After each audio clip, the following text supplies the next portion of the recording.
what is it that's getting in your way? What is it that's slowing you down? Top of the morning to you.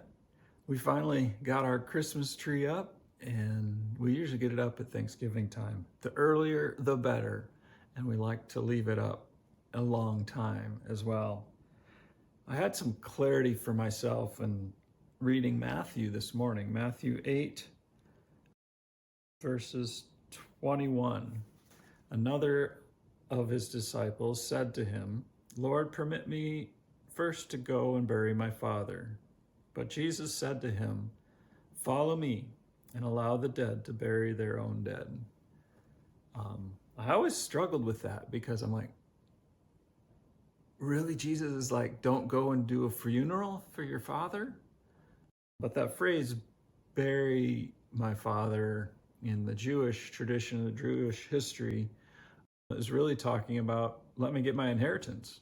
Let me get my big bucks. Let me wait till I got my inheritance from my father first, and then I'll come and follow you. And I was like, oh, well, that makes a lot more sense to me and helps me process it. So the sermon notes that the study Bibles are really a useful tool for that. But the question I started with today is, what is getting in your way?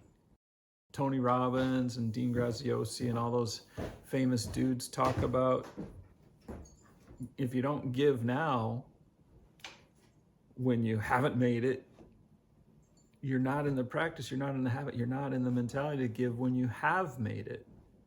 So what's getting in your way? Where's the faith line? What are you worrying about?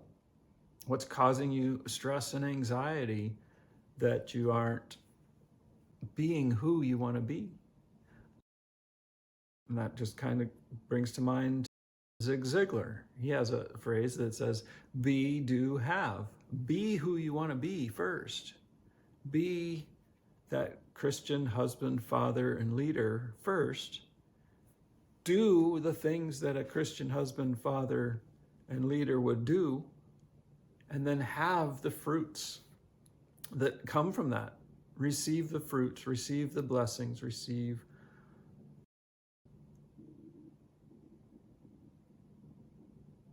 just the rewards. And that peace from being obedient, from following, from being who you want to be now instead of later. So Phaedrus, sleeping, not saying hi. You be blessed.